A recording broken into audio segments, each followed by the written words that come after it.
Like, what is the textbook definition? And if I look up conflict of interest, I see two straightforward definitions. One is a situation where the concerns or aims of two different parties are incompatible. And then the other is a situation in which a person is in a position to derive personal benefit from actions or decisions made in their official capacity. And I think it's that second one that really kind of resonates and aligns with kind of what we're talking about here, right? It mostly the second one. I think I could think of a few examples with the first one, like conflict of interest if, like, say, analytics is tied close to product, and instead of being a voice of reason or the what's the what's the word I'm looking for, like the it'll come back to me, but like being that voice of reason and not just being the rubber stamp for product. If analytics is just the rubber stamp of product for product, that is where you could have a conflict of interest, because then analytics is no longer unbiased. But yes, like you have those, but yes, that second one is really where I think analytics organizations can fall into a trap and fall into a conflict of interest, which calls into question the integrity, the honesty, all of those things that go with an analytics organization, which we've talked a lot about before, is an analytics organization.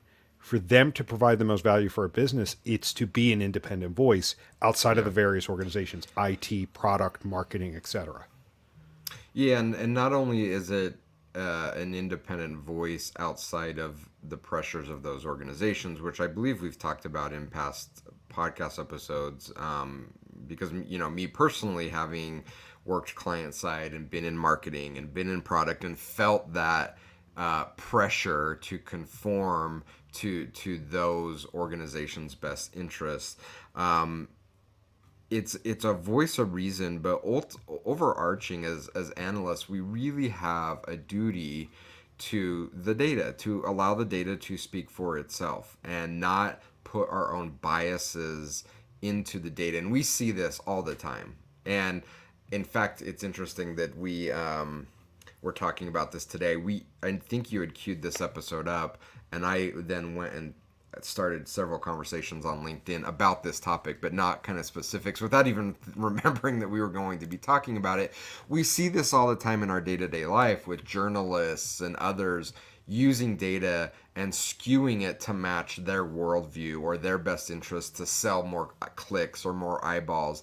And I got into a discussion on LinkedIn, and someone said, well, I kind of give them a pass because they're not an analyst. And I'm like, okay, so fair enough. I don't agree with that, but as analysts, sure, we should be held to a higher standard. We know what we're doing with the data, and if we're falling into that trap, we need to be really, really careful. But let me take a step back, because I think this is a human problem. And so as we're talking about it as analysts, yes, there's very real conflicts that happen in the workplace that we need to be aware of. But I think it's really important to just understand and accept that this is a human issue that we all struggle with. And I posted about this on LinkedIn just the other day, concerning the Alaskan Airlines incident up in the Pacific Northwest with one of the doors. It wasn't a door. With one of Door the Boeing plug. airplanes. A door plug for an unused emergency exit on one of the Boeing airplanes that had come off in flight. And someone on LinkedIn, it was a hot, anytime some of these events happen, what happens on LinkedIn? All the thought leaders like write an article about it and then spin it around. What can, here are 10 lessons that you can learn as a data analyst from the Boeing door design. But this one was more, this person added detail to the story that wasn't factual in order to turn the story into a story about the importance of faith and religion. And I'm like, what are you doing, dude? Like, you're just making up facts. This didn't happen.